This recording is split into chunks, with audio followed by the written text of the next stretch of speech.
نحمده ونصلي على رسوله الكريم۔ عزیزان گرامی، السلام علیکم ورحمۃ اللہ وبرکاتہ۔ کھانے پینے کی اشیاء کے متعلق گفتگو ہو رہی ہے۔ جیسا کہ میں نے پہلے عرض کیا کہ رسول اللہ صلی اللہ علیہ وسلم کی ہدایات کھانے پینے کی چیزوں کے بارے میں دو قسم پر ہیں۔ نمبر ایک، وہ ہدایات جن کا تعلق اشیاء کی حلت اور حرمت سے ہے، یعنی ان ہدایات میں یہ بیان کیا گیا ہے کہ کون سی چیزیں کھانا حلال ہیں، کون سی چیزیں کھانا حرام ہیں، کون سی چیزیں پینا حلال ہیں، کون سی چیزیں پینا حرام ہیں۔ اس پر تفصیلی گفتگو ہماری ہو چکی ہے۔ آج کی اس نشست میں دوسری قسم کے متعلق گفتگو ہوگی۔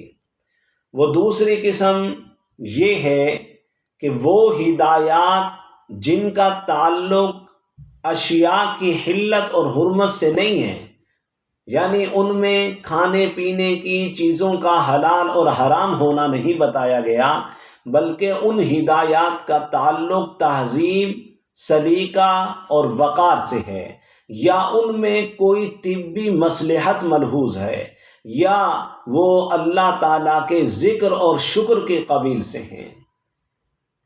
اللہ تعالیٰ کے ذکر سے، شکر سے کھانے پینے کی اشیاء کو نورانی بنانا اور تقرب اللہ کا ذریعہ بنانا مقصود ہے۔ آج کی اس نشست میں ایسی ہدایات میں سے ایک ہدایت، ایسے آداب میں سے ایک ادب میں آپ حضرات کے گوشگوار کرنا چاہوں گا، جن کا تعلق تہذیب، سلیقہ، وقار سے ہے۔ حضرت سلمان رضی اللہ تعالی عنہ سے روایت ہے، وہ فرماتے ہیں کہ رسول اللہ صلی اللہ علیہ وسلم نے کھانے سے پہلے ہاتھ دھونے کا حکم دیا اور کھانے کے بعد بھی ہاتھ دھونے کا حکم دیا۔ کھانے سے پہلے بھی ہاتھ دھو لیا جائے، منہ دھو لیا جائے، یعنی کلی کر لی جائے۔ کھانے کے بعد بھی ہاتھ دھو لیے جائیں اور کلی کر لی جائے۔ یہ سنت عمل ہے۔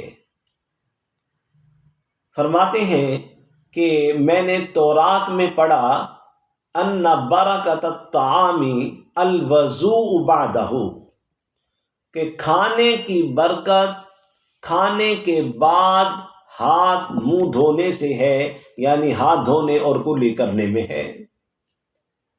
اس کا ذکر میں نے رسول اللہ صلی اللہ علیہ وسلم کے سامنے کیا کہ میں نے تورات میں یہ بات پڑھی ہے، تو آپ علیہ الصلاۃ والسلام نے ارشاد فرمایا برکت الطعام الوضوء قبلہ والوضوء بعدہ، فرمایا کہ کھانے کی برکت اس میں ہے کہ اس سے پہلے بھی ہاتھ اور منہ دھو لیے جائیں، ہاتھ دھو لیے جائیں، کلی کر لی جائے، کھانے کے بعد بھی ہاتھ دھوئے جائیں اور کلی کی جائے۔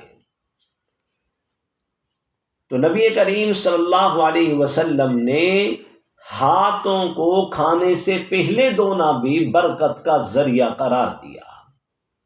یاد رکھیے کہ جو تعلیمات، جو ہدایات پہلے انبیاء سے چلتی آ رہی ہیں، ان کی تکمیل اللہ تعالیٰ نے اپنے محبوب علیہ الصلاۃ والسلام کے ذریعے فرمائی ہے۔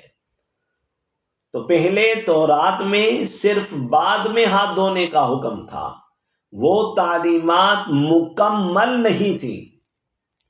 اللہ نے اپنے آخری نبی حضرت محمد مصطفیٰ احمد مجتبیٰ صلی اللہ علیہ وسلم کے ذریعے ہر تعلیم اور ہدایت کی تکمیل فرمائی ہے۔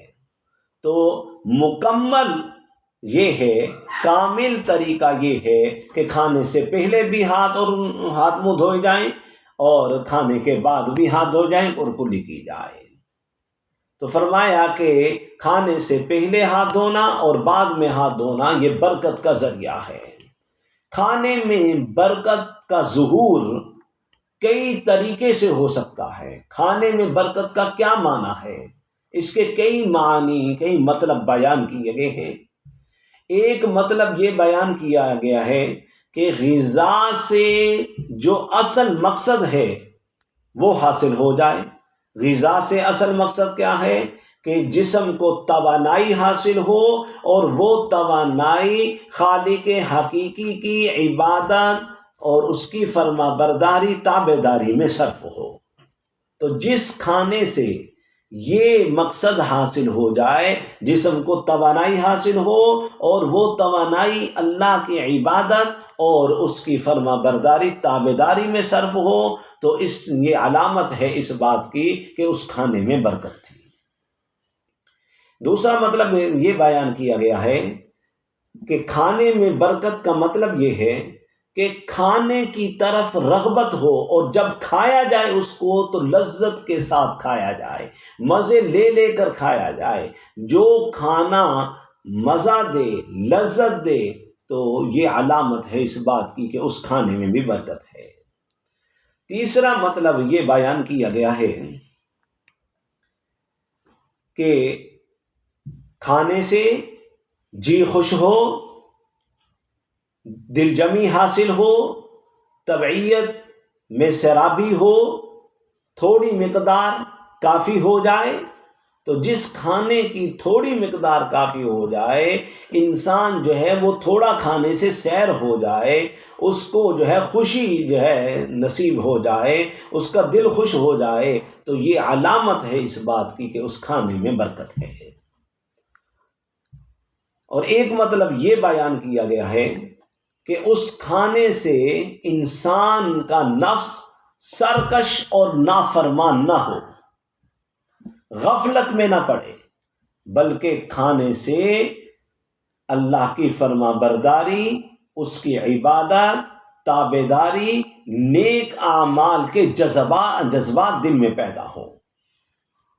تو جس کھانے سے دل میں اچھے خیالات پیدا ہوں، اللہ کی عبادت، اس کی فرما برداری کے جذبات پیدا ہوں، وہ کھانا بابرکت ہے، اس کھانے میں برکت ہے۔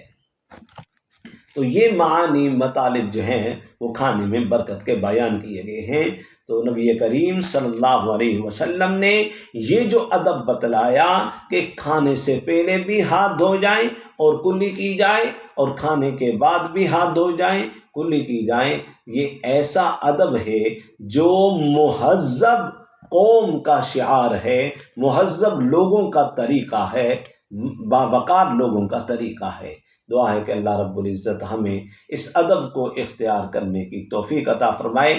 جیسا کہ میں نے بارہا عرض کیا ہے کہ اگر ہم اپنی معاشرت کو سنت کے مطابق کر لیں، اپنے معاملات کو سنت کے مطابق کر لیں، تو ہماری ساری زندگی اللہ اور اس کے رسول کی تابع داری، فرما برداری میں گزرے گی، ہماری دنیا بھی دین بن جائے گی۔ اللہ تعالی ہم سب کو عمل کی توفیق عطا فرمائے۔